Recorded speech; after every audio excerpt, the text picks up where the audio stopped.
clases antes y voy a tener la noche, pero contenta de no tener que subirme un colectivo, chica. Sí, andar viajando en transporte público. Así que disfrutemos esto. Hoy es la última clase, porque ya les publiqué todas las clases. Yo me había propuesto a principio de año que iban a ser 10 clases, 5 en el primer cuatrimestre, 5 en el segundo, y más o menos lo he logrado.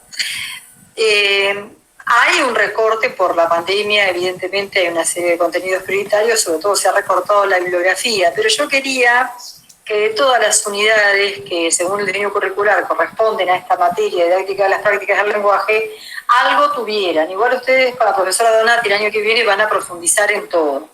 Así que van a seguir ahondando y en cuarto van a seguir ahondando. No es que se les acaba acá. Pero bueno, para el recorrido de este año ha sido un buen recorrido. Yo estoy contenta porque hemos visto bastantes cosas. En general, con la profesora Donati acordamos qué cosas se ven en segundo y después dónde se trabaja en tercero, que se trabaja con mayor profundidad. Conmigo como que sientan las líneas de trabajo de la didáctica. Trabajamos el objetivo, vemos el modo de organizar las actividades, hablamos sobre las situaciones de enseñanza y miramos algunas cuestiones acerca de la lectura, acerca de la oralidad, algo de alfabetización inicial, porque entiendo que hay que repasarlo, y finalmente algo sobre la didáctica de la escritura también, que es lo que les publiqué en la clase 9 y 10. Con ustedes yo alfabetización ya había hablado, ¿verdad? La vez anterior que nos encontramos, y ahí hablamos también un poco de oralidad, de Mariana Rodríguez, del texto. Sí, profe, ¿no? Un poquito de oralidad. Entonces hoy vamos a hablar solamente de didáctica de la escritura. Miren, la verdad que no... Sí, porque no es un texto complejo el de la oralidad, pero que dice para qué y cómo. Están esos primeros argumentos que ella presenta Mariana Rodríguez de por qué la oralidad en la escuela es un contenido, por qué se soslaya y no debería soslayarse, que hay que atenderlo, y habla de que en el marco de qué se enseña, por eso habla del cómo, ¿no? Se enseña para qué, para que adquieran otros discursos de la vida social, orales, que no son parte de su entorno comunicativo, digo, de los niños, ¿no? Y entonces la escuela es que tiene la oportunidad de que ejerzan otros discursos, porque así como decimos, y dice Kaufman, ¿no? A leer se aprende leyendo, a escribir escribiendo, a hablar también, tomando la palabra, y a escuchar escuchando con atención. Y bueno, y en el cómo, Mariana Rodríguez, bueno, ella dice que se debe dar en el marco de proyectos, habla de las variedades lingüísticas, de los lectos, un poco, y habla de los registros formales e informales, los lectos como sociolecto, dialecto, cronolecto, que son conceptos que un poco se ven en la escuela primaria o secundaria, y habla finalmente de cómo, y ella hace una propuesta, se acuerda de 3 pilares: la observación, la producción y la reflexión y sistematización. Estos 3 pilares que dice Mariana Rodríguez también los vamos a ver acá, en esto, en la escritura, ¿sí? Porque lo vamos a decir con otras palabras, pero vamos a decir lo mismo. Y después ella hace una presentación de una propuesta como para que ustedes analicen esa propuesta y la vean. El artículo es sencillo, no es que tiene gran despliegue.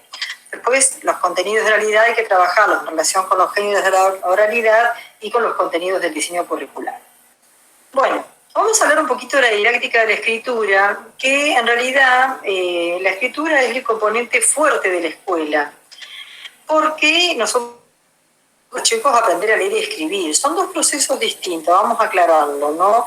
No porque una persona lea es que sea capaz de escribir, no porque una persona escriba sea capaz de leer. Piensen ustedes en los escribas medievales que copiaban textos y no leían. Eso es interesante porque no estaban alfabetizados, pero copiaban, eran copistas. A veces en la escuela tenemos chicos con buenos cuadernos y después vos lo ponés a leer y no puede leer, decir, ¿pero qué pasó? Y el problema es que siempre copia.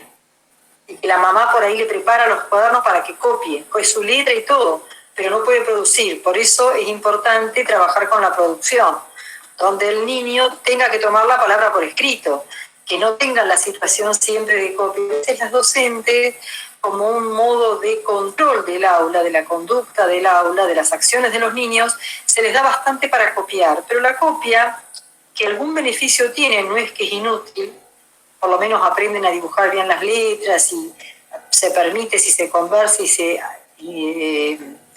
articula con otras acciones, se podría aprovechar unas cuantas cosas de la copia. No es el mejor sino ejercicio si uno no puede caer solo en copia. A veces los docentes preparan los pizarrones y dicen, bueno chicos, acá les habla sobre lo que escribe, copien. el chico copia y nunca aprende a escribir. Así que se puede escribir sin saber leer y escribir, copiando, dibujando las letras. Es trabajoso, pero se puede aprender. Y a leer también se aprende. Y miren, en las escuelas del virreinato, los sacerdotes que daban escuelas, ¿no?, que daban clases, los contrataban para aprender a leer, a escribir no, porque para escribir se requería tener tinta, papel, plumas, y era muy caro, entonces iban a aprender a leer, así que se puede aprender a leer sin aprender a escribir. Y además de no saber dibujar las letras, es esto de producir, componer un texto. Entonces nosotros en esta unidad, que es la didáctica de la escritura, vamos a afrontar este proceso complejo que es componer un texto, ¿sí?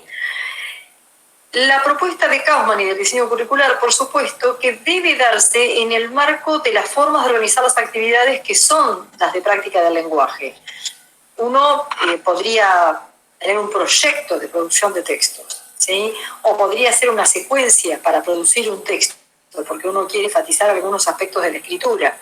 También podría ser una actividad habitual. Uno podría, ahí Ana María Kaufman no pone ejemplos, pero podría ser. Uno podría decir que todos los lunes los niños tienen que escribir determinado género discursivo, ¿sí? Por ejemplo, el comentario sobre la lectura que hicieron en el fin de semana, o el comentario sobre una noticia que vieron el fin de semana, que en lugar de hacerlo oral lo tengan que hacer por escrito. El comentario es un género discursivo, que es interesante porque es breve, porque tiene una postura personal, porque retoma un poco de la información que comenta, pero agrega la evaluación personal sobre esa información. Es un género discursivo que se usaba mucho en la antigüedad para acompañar los textos literarios, pero que también nos sirve a nosotros en la escuela porque el comentario puede ser breve, ¿sí? Y uno podría tenerlo como actividad habitual, ¿sí? Que haya una, por ejemplo, del comentario. Y sería así, habitual es que todos los lunes o cada 15 días o cada tanto se hace esto. Pero bueno, nosotros acá vamos a hablar un poco de los proyectos de producción de texto, que es un tipo de escritura que permite pensar muchos aspectos de la escritura. Entonces hay que planificar, y yo quiero insistir en esto, que el docente cuando planifica las acciones anuales va mirando diferentes modos de organizar las actividades, no es que se ponen contenidos sueltos, se organizan como actividades habituales, como secuencias, como proyectos. Entonces, en la planificación deberá incluir proyectos de lectura, proyectos de escritura. De hecho, el capítulo 7 de Ana María Kaufman, Leer y escribir el día a día en las aulas, habla de un proyecto de lectura que es seguir un autor. Que en realidad yo se los puse acá a la bibliografía, pero debería estar en el capítulo de didáctica de la lectura, porque ahí muestra cómo se lleva adelante este proyecto, cómo se lleva adelante la conversación literaria. Léanlo porque está muy bueno, es todo un ejemplo, o varios ejemplos de seguir autores, ¿no? Así que se los recomiendo. En cuarto más, y después van a estar en la escuela, así que son ilustradores todos estos proyectos que ha publicado Ana María Kaufman en el libro que les compartí. En esto de la producción de texto, yo les decía que esta forma de organizar las actividades, lo que tiene de bueno es que nos permite abordar distintos aspectos que después los capitalizamos para las otras formas también de organizar las actividades, como son las secuencias o las actividades habituales. En un proyecto de producción de textos, uno puede partir de una propuesta que hace el docente, que eso sucede, que el docente decide vamos a hacer tal cosa. Puede ser una propuesta de los chicos. Profe, ¿por qué no hacemos una revista? Bueno, produzcamos una revista para tal evento, ¿no? O profe, ¿qué tal si escribimos cuentos y hacemos una compilación de cuentos? No sé. ¿Qué tal si hacemos una enciclopedia sobre determinado tema? Así nos queda la información accesible, lo podemos poner en la biblioteca. Supongan que sé que uno podría articular con otra materia, ¿no? Que están trabajando en otra materia algún tema interesante y bueno, desde prácticas del lenguaje articulan haciendo la producción de las fichas enciclopédicas, ¿sí? El contenido de las ciencias sociales o naturales lo miran en el área correspondiente y en el área de prácticas del lenguaje ustedes lo que hacen es trabajar la ficha enciclopédica. si es en segundo ciclo y están divididas las áreas, tendrán que articular con otro docente, o por ahí no, por ahí ustedes mismas son las que dan las dos áreas.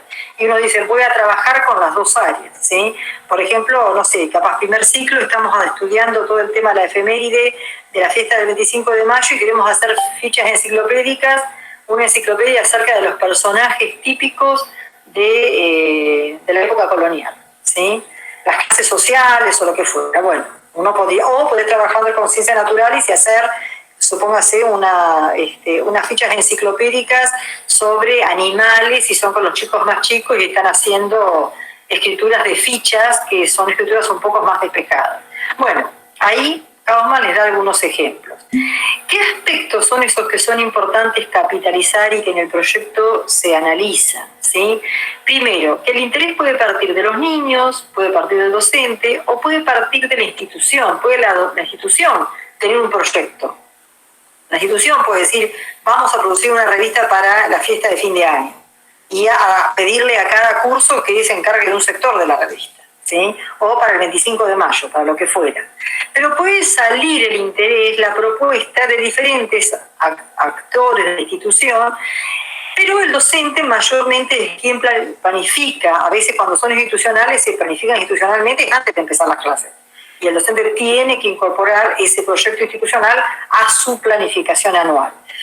Pero el docente también planifica sus propios proyectos de producción a lo largo del año.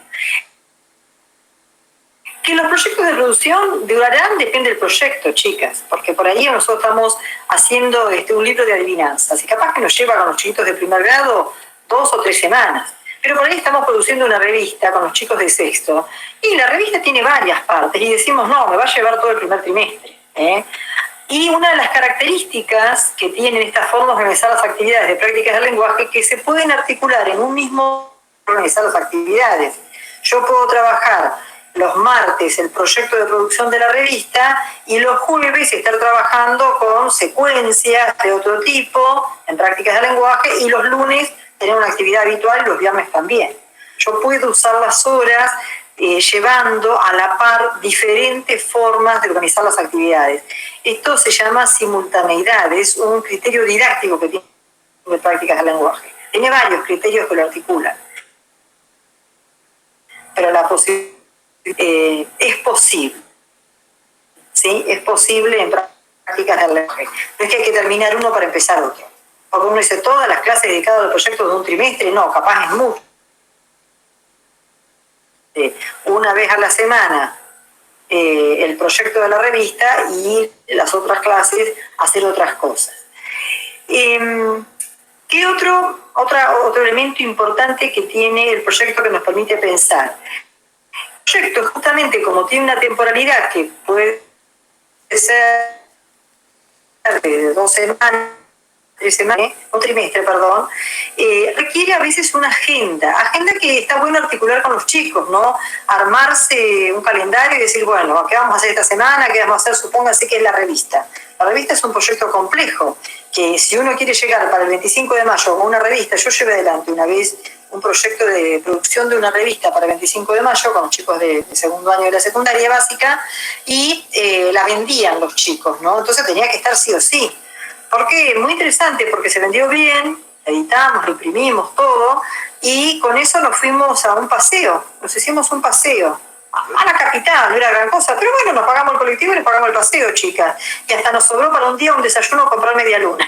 Así desayunamos, hicimos un café literario y compramos media luna.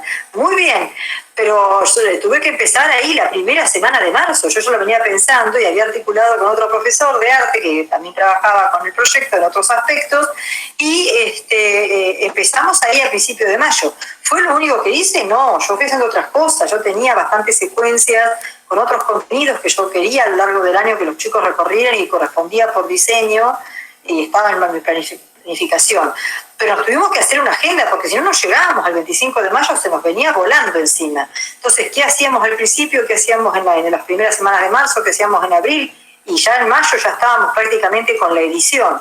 Entonces, uno hace una agenda y está bueno, y Ana María Kaufman dice hacer la agenda con los chicos, que puede hacerse una agenda tipo borrador, que veo que las agendas se tachan, se corrigen, se vuelven a hacer.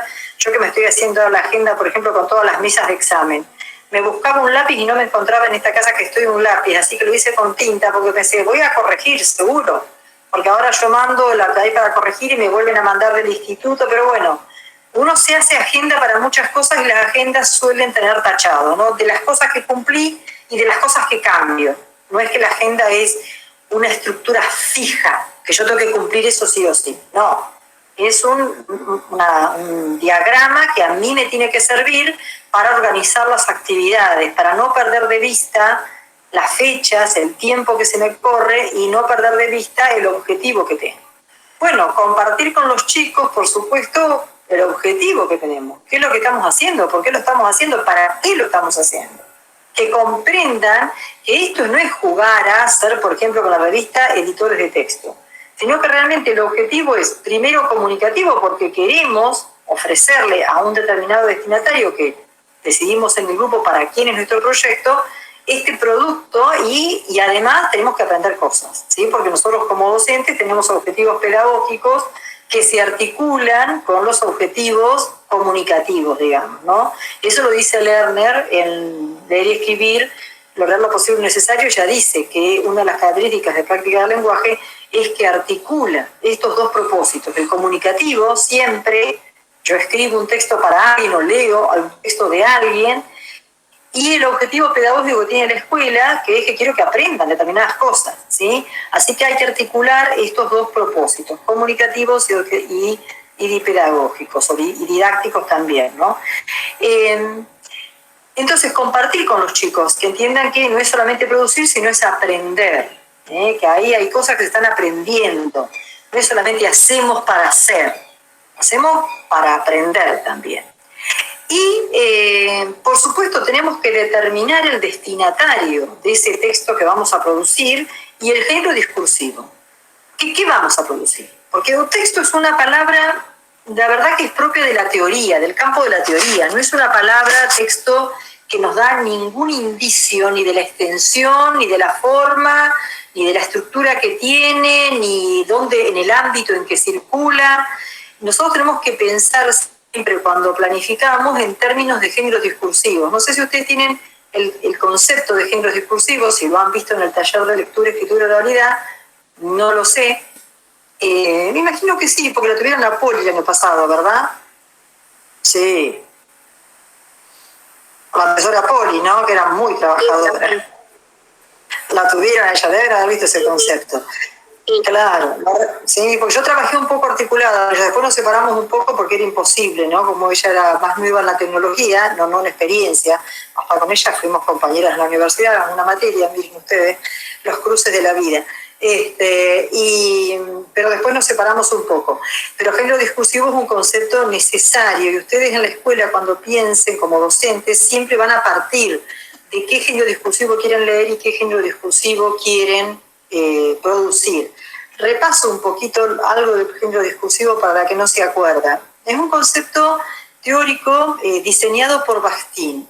Nosotros tenemos el concepto más claro literario, aristotélico, que es como Aristóteles hizo una primera clasificación de la producción literaria en lo que era narrativa, y ahí estaba cuento, ¿no? En la época de Aristóteles no había novela, pero había cuento y había anécdota y había parábola y había otros textos narrativos y otros géneros narrativos o subgéneros, lo que era poesía, sí, que lo llamaba lírica, y lo que era la dramática, que es el teatro, ¿no? Y ahí en la dramática las dos subgéneros, la comedia y la tragedia. Aristóteles hizo esa clasificación de textos literarios, pero Bakhtin, en el siglo XX, hizo una clasificación más amplia, porque lo que hizo es tomó todos los textos de circulación social y dijo que la sociedad se comunica con enunciados que son relativamente estables, como que tenemos formas, depende del ámbito, hay formas de circulación de la comunicación que tienen una estabilidad, una regularidad. Dice que los géneros discursivos son históricos, desaparecen y desaparecen. Vamos a mirar alguno que aparece y desaparece. Pero que hay cierta regularidad en el estilo, en el vocabulario que le pertenece, en los temas, y les ponemos nombres, los conocemos por sus nombres. Por ejemplo, miren, si yo pienso en el ámbito de la medicina, ¿qué géneros discursivos tiene? tiene la entrevista con el médico, tiene la receta médica que te dice lo que tenés que tomar en tanto qué medicación y la receta médica que te dice cómo tomarlo. Tienen los partes diarios en los hospitales, tiene el diagnóstico. Bueno, yo no soy médica, pero hay muchas formas de comunicación que suceden en el ámbito de la medicina que son propias de ese ámbito, que las usan en ese ámbito y que tienen cierto formato o estructura que les es propio, ¿no? Con algunas variaciones, no digo, y en el tiempo van variando también, pero les pertenece. La abogacía también, la abogacía tiene desde las leyes, las resoluciones, los dictámenes, no sé, las intervenciones en el Parlamento, los debates, etc. El periodismo también. El periodismo tiene crónica, tiene publicidad, tiene propaganda, tiene noticia, bueno, las historietas son parte, las necrológicas, ¿no? Tiene sus formas de comunicación y la escuela también tiene sus formas de comunicación. Nosotros tenemos, por ejemplo, la planificación, el registro, ¿sí? El acta que hacemos con los estudiantes, etc. Las clases son formas propias del ámbito educativo. Y eso es lo que observó Bastín, que hay regularidades en las comunicaciones en el ámbito que tienen nombre y que se conocen y que tienen cierta estabilidad, como, vuelvo a repetir, en el estilo, en el vocabulario que les es pertinente, en la estructura que tienen, los temas que les son pertinentes. Y también dice que son situados y que son contingentes, que fueron el proceso histórico. Por ejemplo, les digo, nosotros ya no producimos más temas como el Miocid.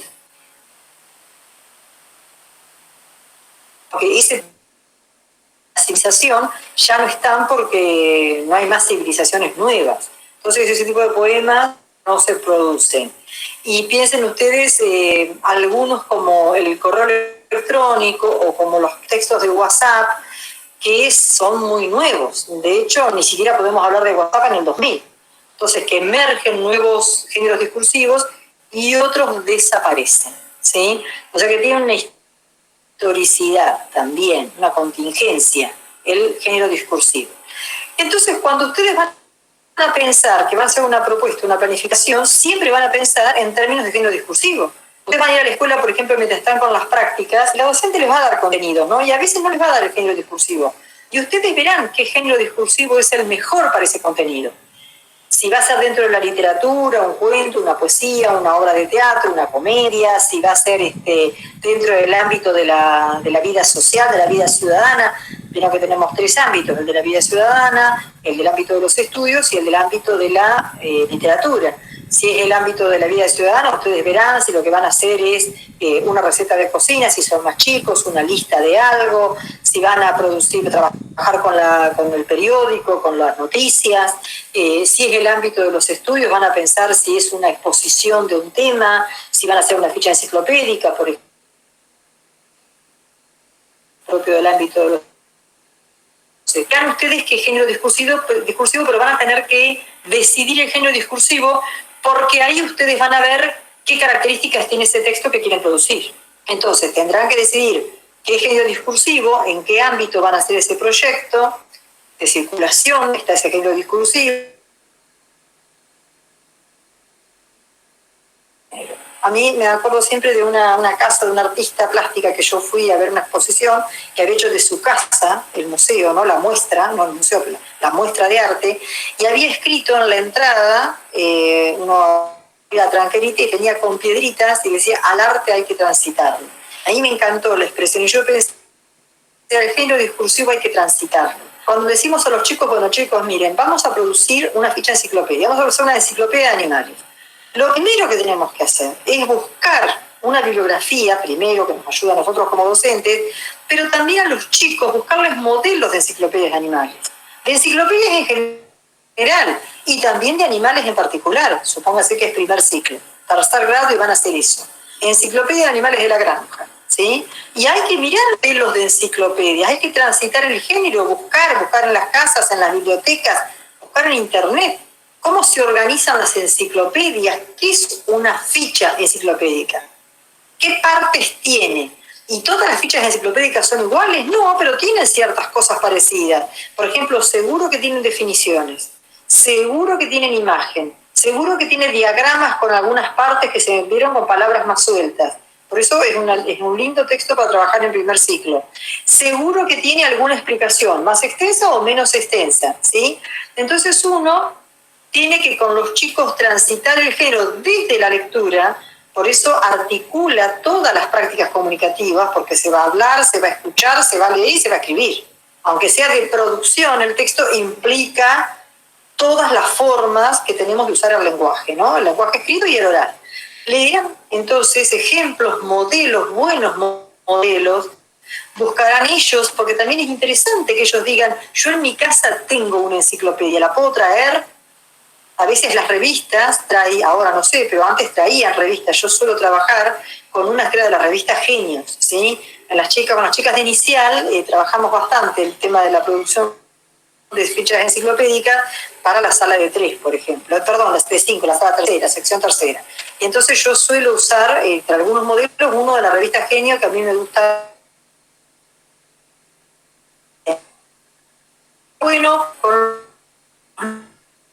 niños, que ellos traigan lo que ellos tienen, que ustedes lleven también, que busquen en la biblioteca, que busquen en internet y conversen, desplieguen en el aula, observen, lean. Y después decidirán entre todos, votarán, harán análisis de esos modelos y dirán cuál nos conviene, este es muy extenso, esto es menos extenso, este es más moderno, esto es más fácil para guardar, si lo ponemos en la biblioteca es más fácil para conservarlo, si lo tenemos en una caja, en una carpeta, si lo editamos como un libro, bueno, decisiones que tendrán que tomar con los chicos, porque el proyecto tiene eso, que hace que los participantes, todos, vayan siendo parte de la decisión.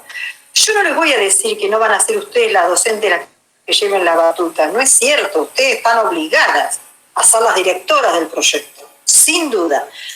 Pero pueden tener con los chicos más grandes un director de proyecto que trabaje con ustedes, y ustedes estarán por lo bajo ahí, ¿no? Articulando todas las acciones. Entonces, decidir el discursivo, transitar ese género, ver modelos, es necesario siempre para cualquier producción de texto. Para cualquier producción. No se les puede decir a los chicos, escriban un texto, hagan un escrito, porque eso no tiene forma. El chico no sabe si va a título, si no va a título, si hay que ponerlo una letra con la otra letra, cuántos renglones, de qué tema, de qué estilo. No. Hay que conocer el género primero, siempre conocer el género transitándolo, desde la observación, desde la lectura, desde el análisis, desde la conversación entre niños y docentes para ver qué partes tiene, cómo se estructura, transitándolo desde la lectura, de una lectura más profunda para ver cómo se escribe, cómo es el lenguaje, cuál es el estilo, ¿sí? Si usa oraciones muy largas, si usa oraciones cortas, si usa más tipo punteo, si no, tiene que ser todo prosa, cómo articula imagen con la prosa, porque a veces en algunos textos la imagen dice algo y la prosa dice otras cosas, tanto en el texto explicativo como secuencia, ¿no? Donde uno, por ejemplo, un diagrama de torta dice mejor acerca de los porcentajes de algo que tratar de decirlo en la prosa, que es mucho más complejo, ¿sí? Entonces, por ahí uno en la prosa no lo dice, refiere al tema y dice ver diagrama de tortas en el lateral. Bueno, por ejemplo, si son chicos más grandes y están produciendo un texto, una ficha enciclopédica más compleja, ¿no? Que requiere procesar la información, no solamente con palabras, sino también con algunas imágenes o gráficos. Bueno, entonces transitar el género es un elemento importante, analizar el género, conocerlo, tomar decisiones, elegir qué modelo se va a seguir o generar el propio modelo, ¿sí? También la propia estructura.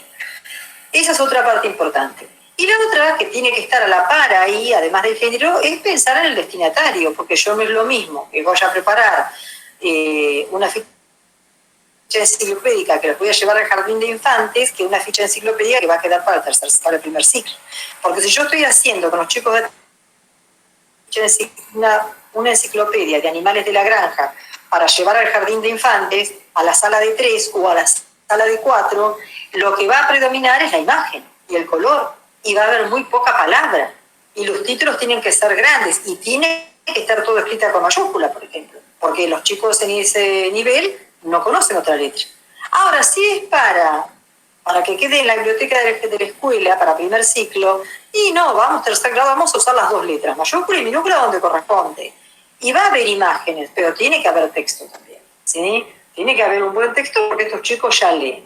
Y capaz que en otro, como les dije, sexto grado, yo puedo decir, no tiene que haber dibujos, tiene que haber diagramas, tiene que haber gráficos de tortas, lo que fueron, tablas, y además tiene que haber una buena prosa explicativa de todo eso que se pone en esa ficha enciclopédica. Entonces el destinatario dice, o si va a salir a alguien destinatario fuera de la escuela. Yo me acuerdo cuando nosotros hicimos la revista para el 25 de mayo, nuestro destinatario no era la escuela, era la gente que venía al acto.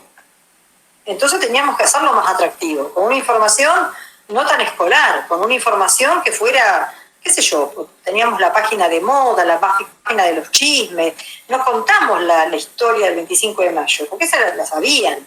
Les contamos datos curiosos del 25 de mayo.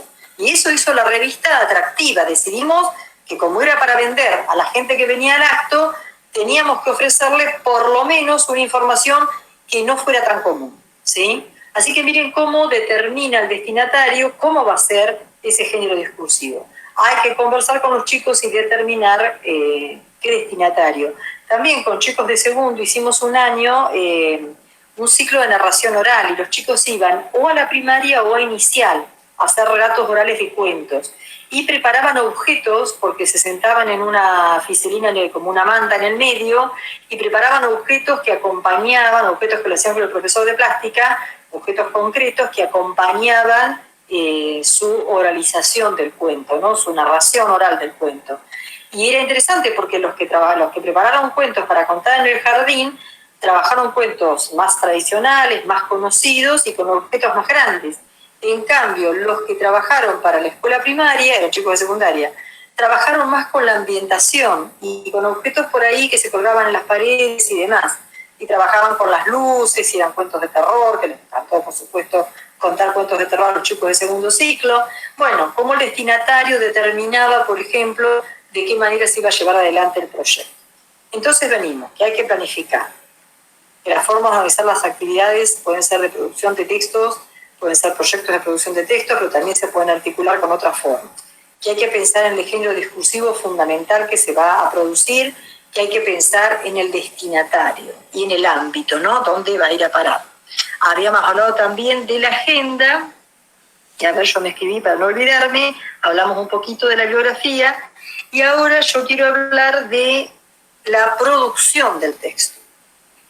Nosotros en Prácticas del Lenguaje, una de las cosas que es central es entender que los escritores nunca escriben un texto de una vez bien. Todo escritor ensaya la escritura, planifica. A veces la planificación no es por escrito, a veces la planificación es mental, pero hay una planificación. Bueno, a ver, tengo que responder a esta alumna. ¿Qué le voy a poner? A ver, ¿cómo le pongo? ¿Cómo organizo? ¿Cómo me dirijo? A mí me da gracia porque si yo tengo una relación linda con la alumna y la alumna viene cumpliendo, le pongo con el nombre. Pero donde me empiezo a rayar con la alumna porque no me entrega tiempo y demás, empiezo. Antes estimada estudiante, ahora ya es estudiante a esta altura del año. Muy interesante cómo lo va cambiando el registro, ¿vieron? Y me pongo muy formal, porque digo, esta muchacha no ha entregado en el año lo que tenía que entregar y ahora viene que todavía no quiere perder la materia. Oh, ya es estudiante. Acabamos con la estimada estudiante y acabamos con el nombre propio que a veces uso. Con ustedes no tanto, pero con las chicas de taller, cuando tengo taller, la comunicación es muy continuada, ¿no? Y entonces es interesante cómo aparece, por ejemplo, en la forma de comunicación, en el registro, cómo yo organizo este texto. Lo tengo que pensar. Y si tengo que hacer una devolución, tengo que pensar, bueno, ¿qué le voy a decir? ¿Por dónde empiezo? Le digo lo positivo, a mí me da ganas siempre de poner primero lo negativo y a veces me tengo que llamar la atención y decirme, a ver, primero levantar la autoestima a la destinataria pobre que ha trabajado. Ponerle lo positivo que hice y después lo negativo. A mí me sale siempre poner, y es lo que más me predomina, poner lo que tiene que corregir.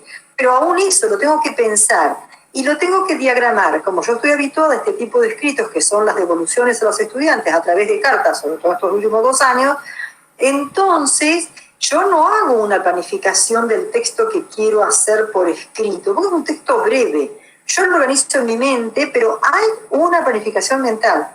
Y todo escritor hace una planificación mental. A veces cuando el texto es más extenso, tengo que hacer una planificación escrita. Digo, bueno, ¿cómo voy a empezar? ¿Qué voy a poner? Y uno va como ensayando, ¿no? ¿Qué cosas, qué partes va a tener este texto? Y después uno escribe, y lee, y vuelve para atrás, y corrige y dice, no, me quedó mal. Y esta oración acá no se entiende bien. Separé el objeto directo del sujeto, del verbo, y la verdad que el alumno capaz ni se da cuenta que me estoy refiriendo a ese objeto directo. Se lo voy a poner acá pegadito y después le voy a poner lo circunstancial. O esta oración, no, pero acá le cambié de tema en el párrafo y después en el segundo párrafo volví a retomar el tema del primero. No. Esta oración, que no tiene que ver con el tema del párrafo, la paso a un segundo párrafo y organizo el subtema ahí. Y la que puse en lo segundo, que era el tema del primero, la vuelvo, yo la copio, la marco y la corto y la mando para el párrafo de arriba. No sé si ustedes se han observado a ustedes mismas cómo uno todo el tiempo se corrige y revisa todo el tiempo la mirada barre el texto. Y el día que no lo haces, se te va con error. Porque apretaste mal una tecla, porque te faltó una palabra, porque cortaste mal cuando cortaste y pegaste, y se te fue con un error. A veces te va con error a pesar de que lo revises. Por eso, para revisar un texto que va a tener un destinatario, que tiene un objetivo más amplio que simplemente la comunicación por una carta, a veces es necesario llamar a otro y decir, che, ¿me haces de lector? Los escritores tienen sus lectores. Tienen gente que les lee, porque dicen, pero vos pudiste de personaje y después desapareció, no dijiste nunca más nada. A mí me había pasado con un autor, Carlos Zafón, que falleció el año pasado, me enteré, que a mí me gusta. Carlos Zafón en un libro, yo me quería morir porque habría como varias líneas de historia y no las cerraba. Yo dije, me encantaba la escritura de él, pero era pésima. Hasta que una colega me dijo, no, porque escribe trilogías. Me dijo, tenés que leer los 3, ni yo no sabía que escribía trilogía. Ella era fanática. Léete los 3, me dice, porque lo que no escribe en el primer libro lo retoma en el segundo o en el tercero. Pero vas a ver que después de los 3 libros, todas las líneas que abre de las historias se cierran. En algún punto es muy interesante porque tenía vos pendiente para leer el otro libro sí o sí. Entonces, cuando uno lee, uno necesita mirar con atención y a veces necesita la mirada del otro. En mi caso, por ejemplo, la lectura yo no me había dado cuenta, yo me había decepcionado porque pensé que era un mal escritor. Es que uno dice, si me empieza algo y no me lo termina, es un mal escritor, ¿sí? Así que hay que revisar. Y con los niños también. Siempre son borradores. Los chicos son reacios a hacer borradores.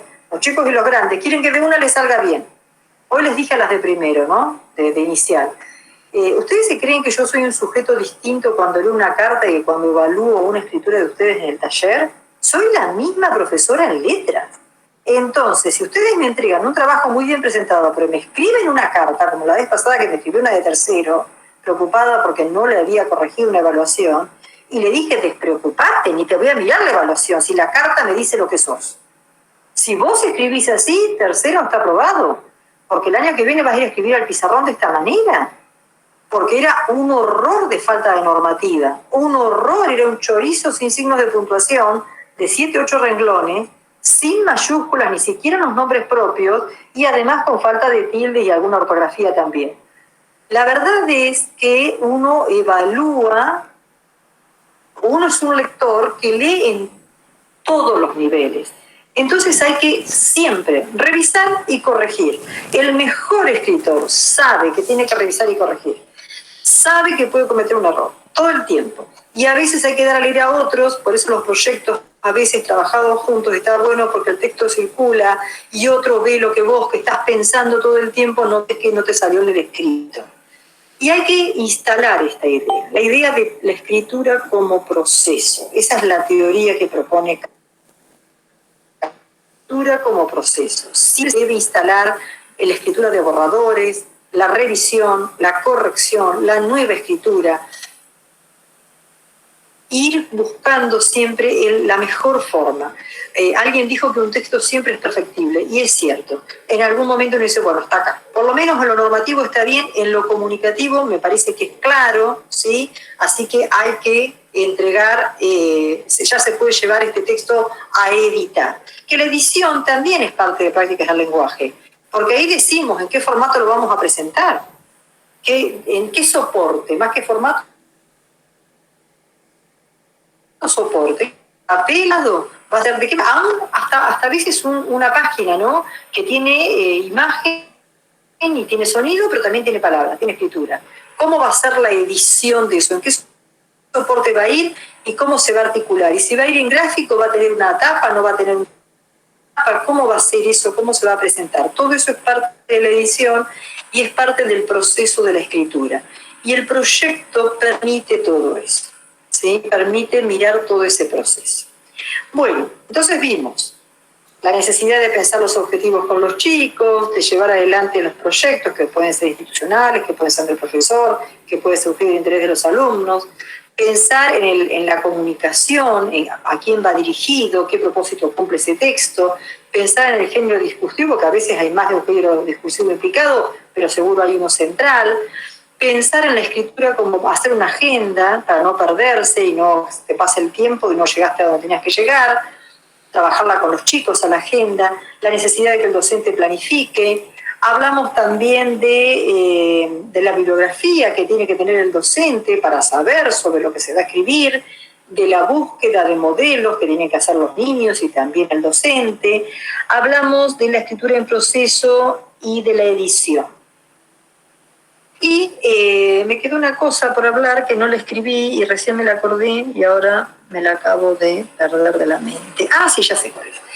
Porque no la escribí porque siempre está. Porque yo les dije que se articulan propósitos comunicativos con propósitos didácticos o didácticos pedagógicos. Yo quiero que los chicos aprendan determinadas cosas. Y la escritura tiene varios niveles de análisis. Yo puedo pensar en la estructura del texto, si va con imágenes, si no va con imágenes, si tiene títulos, subtítulos, si se organiza en columnas, en cuántos párrafos, si la organización de los párrafos va desde lo particular a lo general o de lo general a lo particular, cosas que se van a decidir. Pero también tiene el otro nivel, que es el nivel de la coherencia y la cohesión, de qué manera yo voy a lo largo del texto poniendo pistas que hacen parecer el texto relacionado. Que cuando yo uso, por ejemplo, en lugar de repetir un nombre, le pongo un sinónimo a un sustantivo o le pongo un pronombre. En lugar de decir siempre el personaje, puedo decir el niño, puedo decir el chico, depende, porque por ahí a veces el chico pertenece a un sociolecto particular y uno dice no, porque en este no puede ser el chico, porque estoy en un texto académico y voy a hablar siempre del niño.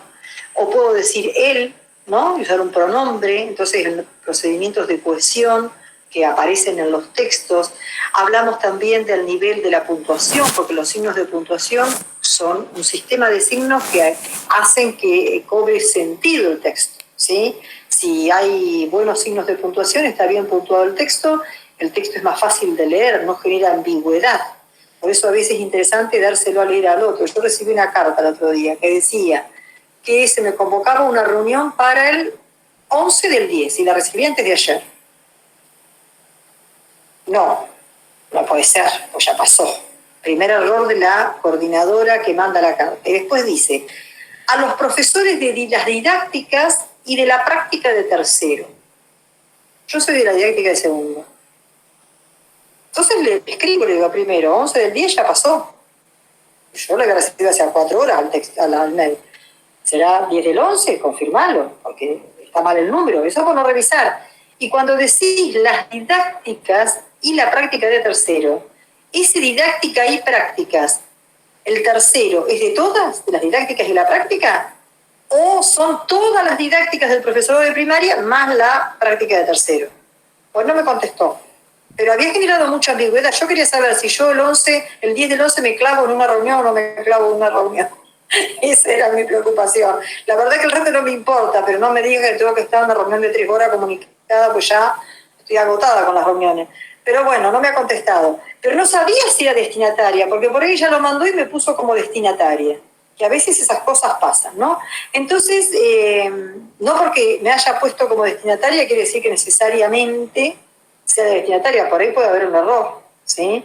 Que con tantas comunicaciones virtuales tenemos errores. Entonces, mirar, por ejemplo, cómo se organizan las oraciones a nivel sintáctico. Porque si ella quería a todas las didácticas de segundo y de tercero, Tenía que haber puesto todas las didácticas de segundo y de tercero y los profesores de la práctica de tercero. Uno se pregunta por qué no los profesores de la práctica de segundo. Bueno, tendría su razón, ¿sí? Porque ya está pensando cómo los chicos los estudiantes van al aula en tercer año y las didácticas de segundo y tercero tendrían que organizarse con la de tercero para que lleguen con los contenidos necesarios, por lo menos los básicos. Bueno, la ambigüedad hay que revisarla hasta el nivel de la sintaxis.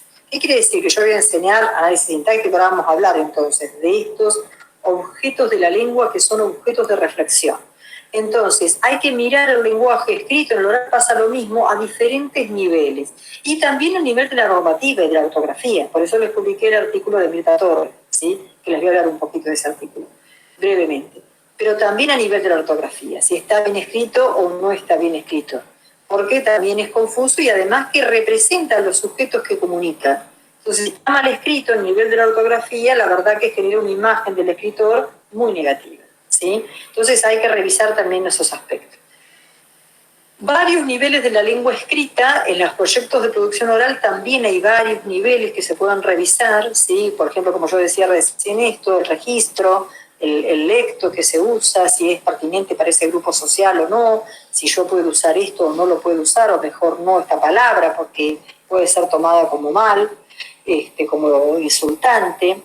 Y ¿qué pasa con estos conocimientos, no? Ahí evidentemente quien tiene que hacer el parate y hacer la reflexión sobre estos aspectos durante la producción de los textos es el docente. Y el docente a lo largo del año tiene que planificar.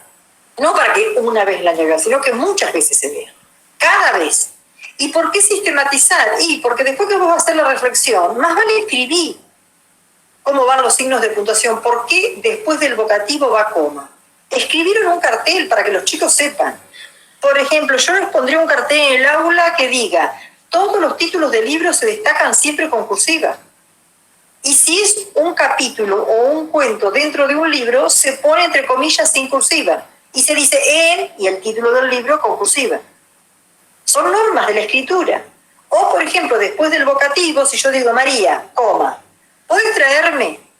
Podés, coma, María, coma, porque cuando está en el medio el vocativo se encierra entre comas, porque es una parte extraoracional. O si lo pongo al final, ¿podés traerme las lapiceras, coma, María? Siempre va coma, para separar el vocativo del resto de la oración. Si está al principio, va coma. Si está al final, después, ¿no? Si está al final, coma antes. Si está en el medio, entre comas.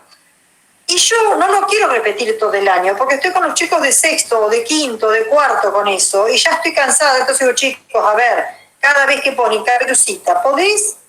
Bueno, que van a escribir un texto narrativo y van a usar un vocativo. Hagamos una sistematización. Puede ser una cartelera, puede ser que en el cuaderno se escriba esa reflexión. El docente enseña, es el docente el que explica, el que dice, y el docente que va mirando cuáles son los problemas que tienen sus alumnos en las escrituras y van articulando todos los años la institución, qué aspectos se van a enfatizar en cada año, retoma de los años anteriores y fortalece. A mí me gustaba en una escuela ahí en Banfield, Claudia Lavanca, que capaz que ustedes lo conocen, es profesora de práctica, ella era directora, y ellos trabajaban con una agenda que llevaban de primero a sexto con todos estos objetos de reflexión y sistematización. Entonces los chicos al año siguiente volvía al cuaderno y ahí estaba lo que habían trabajado. Entonces como se organizaba institucionalmente, yo no sé, sí, lo vimos, busquémoslo, porque no me acuerdo. Puede ser, uno no se acuerda a veces. Hay cosas que si uno no las usa muy a menudo en la escritura, uno se las olvida. Por eso yo siempre les digo a ustedes, a los estudiantes, trabajen con manuales de estilos como El arte de escribir en español, de Stern, Pergol y Negroni, uno posible. Ahora Negroni sacó uno ella sola, que también debe estar muy bueno, un poquito más viejo, o con la Real Academia, con lo que fuera, pero que les diga estas reglas, estas normas de escritura. Entonces, estos objetos que son de la lengua, son teóricos, o las características del género, por ejemplo, que había una vez, es fórmula de cuento maravilloso, pero no es una fórmula que sirve para un cuento de detectives. ¿Sí? Había una vez, no. Y si un texto periodístico empieza con había una vez, uno ya sabe que el periodista te está diciendo que esto que él te va a escribir no lo está escribiendo como noticia, sino lo está como una ficción, porque había una vez pertenece a la ficción y es una fórmula del cuento tradicional, ¿sí? Particularmente del cuento maravilloso. Entonces, aprender con los chicos a leer, a reflexionar, a encontrar estas cosas del lenguaje, hacerlas un objeto de reflexión, de conversación en la clase y producir algún tipo de sistematización de texto en el cuaderno, en fichas, en una cartelera, en lo que fuera, para que quede disponible para otras ocasiones. De eso se trata con las columnas del diseño curricular que se llaman objetos de reflexión y sistematización. Ustedes en el diseño curricular tienen la lectura, la escritura, la oralidad y los objetos de reflexión y sistematización. Sobre lengua y sobre literatura, porque hay mucho de teoría literaria también para pensar, ¿eh? Entonces, ¿qué se hace en el aula? Se articulan. Son dos tipos de contenidos. Los contenidos se organizan en el eje lectura, en el eje escritura, en el eje oralidad y en el eje de la reflexión y la sistematización. Todos se articulan y en un proyecto particularmente. Ahí es el docente, ¿sí? Que cada vez los va a separar y les dice, bueno, pero vamos a sistematizar esto porque a partir de ahora sabemos que esto lo tenemos que hacer así, ¿sí? O ya lo sabíamos, lo volvemos a pensar, hacemos un cartel, hacemos una escritura en el cuaderno, pero esto tiene que empezar a usarse para que los escritores cada vez con mayor autonomía resuelvan los problemas de la escritura, ¿sí? Y lo vayan pudiendo hacer solos. Entonces, objetos de reflexión y sistematización son contenidos que se diferencian de los otros, de lectura, escritura, oralidad. Lerner le llama a los de lectura, escritura y oralidad o contenidos acción, porque son prácticas que se llevan adelante. Y los otros, los que provienen de la teoría literaria y de la lengua como texto, la lengua como gramática, como normativa, como fuera, le llama objetos de reflexión y sistematización, como lo llama también el diseño curricular. Trabajo docente. Y yo le puse a Mirta Torres sobre la ortografía y les coloqué dos, porque les publiqué uno, que es el artículo de Mirta Torres. Ustedes saben, Mirta Torres es ahora la directora de educación primaria, ¿sí? Es de la zona, es de Banfield la señora. Y tiene larga trayectoria, ¿no? En trabajo en los profesorados y también en la universidad y también en primaria. Mirta Torres, en ese artículo, ella dice que los temas de ortografía no son temas que se abordan por separado. Hoy, chicos, les enseño el uso de la S y la Z. No. Siempre en el marco de lo que es la didáctica de las prácticas del lenguaje, en el marco de proyectos, de situaciones de secuencias, de actividades habituales, uno hace una reflexión y sistematización. Supónganse que ustedes están trabajando con cuentos y está el sapo y está el zapato de la Cenicienta y está no sé qué otra palabra y los chicos están muy confundidos porque es segundo grado y no saben si va con S o con Z con C. La C en tantos sonidos, ¿no? Como en canción. Entonces uno puede hacer una reflexión y decir, bueno, vamos a parar un poquito y vamos a hablar un poco de esto. Que a veces escucharme cómo suena la palabra no me alcanza para saber con qué letra va. Porque yo el sonido lo represento con la Z, con la S y con la C.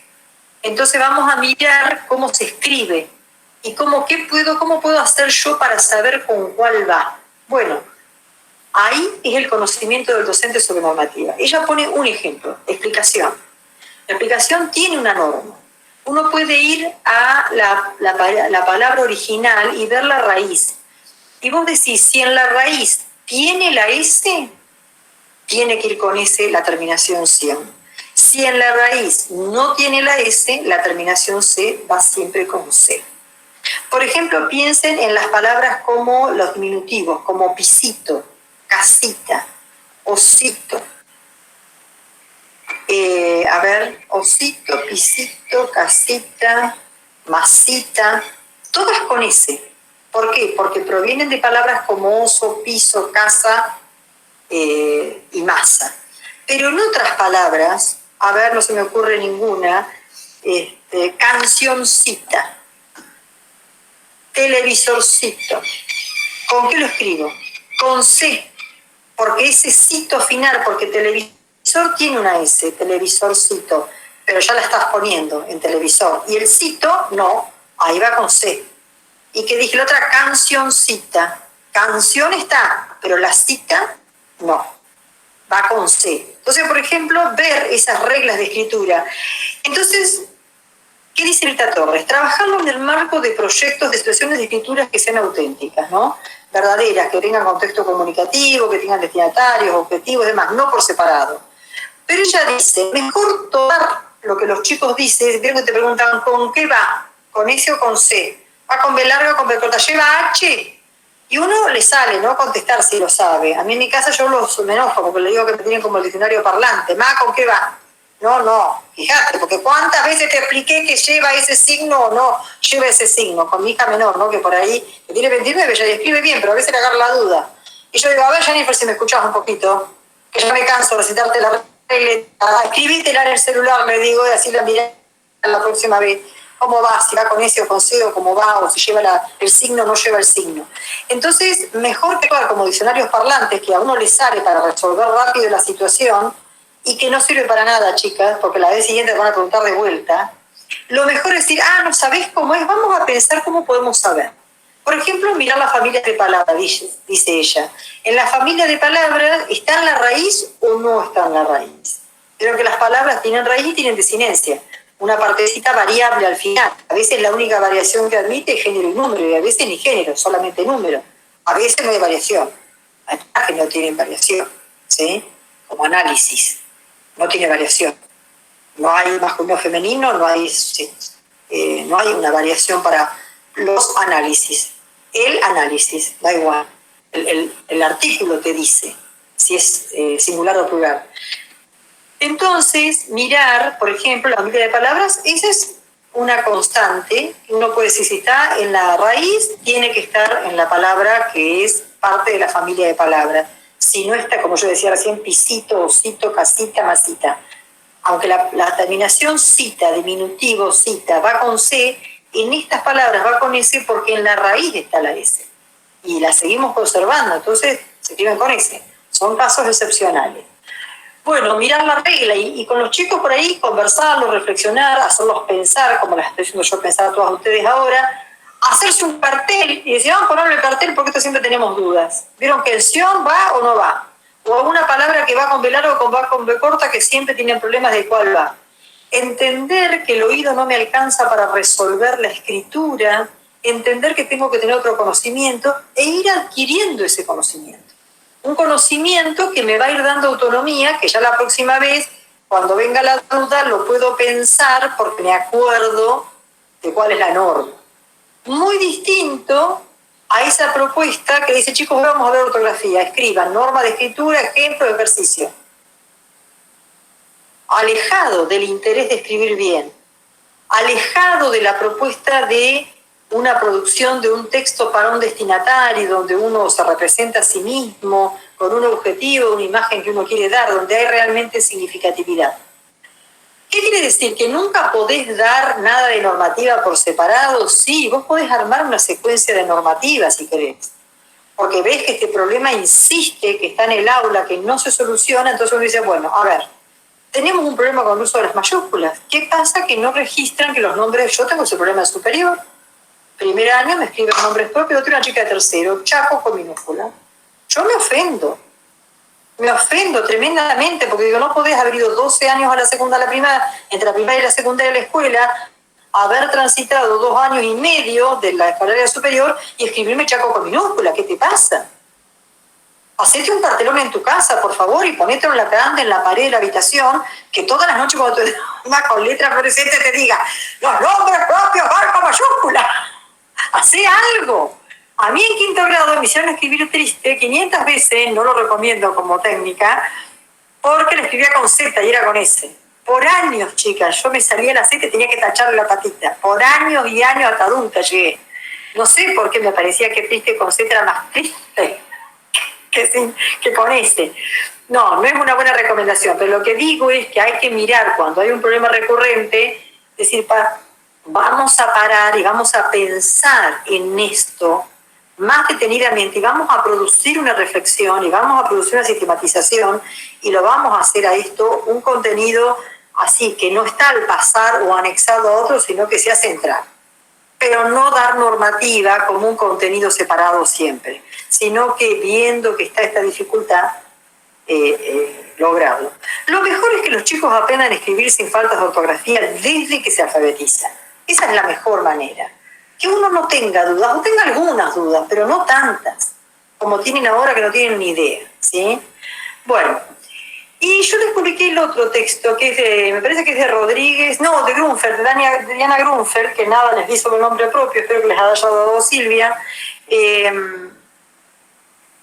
Diana Grunfeld y Mirta Torres hacen ese texto, que ese no es para estudiar, chicas, ¿eh? Ese se los di porque cuando ustedes sean docentes, ellas organizan en ese texto la articulación de diferentes temas de gramática, y sobre todo, perdón, de normativa, de ortografía particularmente.